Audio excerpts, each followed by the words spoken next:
Hey, what's up YouTube? You're watching Ready, Set, Drone, and today we're gonna do a little experimentation with the DJI Avata, doing different things with the phone to see how the new remote ID software reacts when you do things like unplug the phone, put the phone in airplane mode, turn off geolocation, etc. So stay tuned.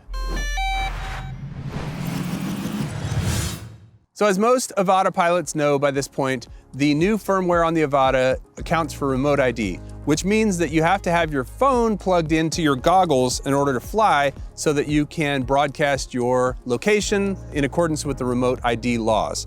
Now, it's kind of a pain because you got to have this cord right here. It's no longer called a USB-C to Lightning or USB-C to USB-C. It's called a remote ID cord.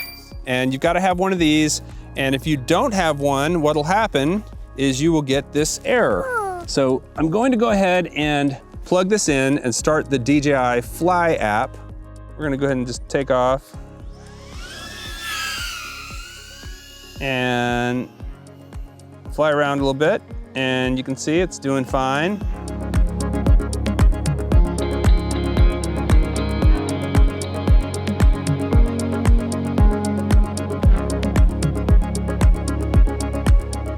I'm gonna go ahead and fly forward. I'm over a nice grassy area, and Chris is gonna just unplug it, and we're gonna see what happens. All right, 3, 2, 1, unplug. Okay, he just unplugged it, and not only is it flying fine, didn't bump or anything, but I also didn't get any sort of, oh, now I have the remote ID error, but I'm still flying just fine. Plug it back in. Okay, the remote ID error just went away. Okay. And you're gonna turn off the screen. Yep. Go ahead. 3, 2, 1, screen is off. Okay, it doesn't impact me at all. Yep, I'm not even, okay, there's the remote ID error. Oh, okay. But I'm still flying just fine. Yeah, let's turn on airplane mode. Okay, the app is open, but we're in airplane mode. No remote ID error. So I think airplane mode actually still uses your GPS.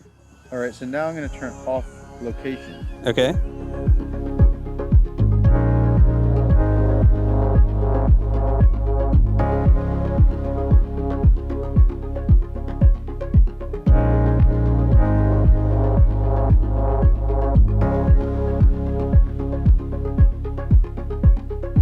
So it appears that once you plug in your phone and you activate the Fly app on your phone, that anything you do to your phone after that doesn't cause the drone to stop flying, doesn't cause any hiccups with the way it flies, it just gives you the remote ID error again. And that makes sense, because if your phone did accidentally become unplugged or you lost a signal or whatever, battery died, you wouldn't want your drone to just come falling out of the sky or to do anything crazy. So I didn't see any impact at all. So I guess the takeaway would be, if you did run into a situation where you had to unplug your phone while you were flying, you could continue to fly until the battery was dead, like I just did. But ultimately, you still have to plug the phone in to disable that remote ID error in order to take off. Love to know what you think about all this. Leave a comment below, and we'll see you next time on Ready, Set, Drone. Thanks for watching.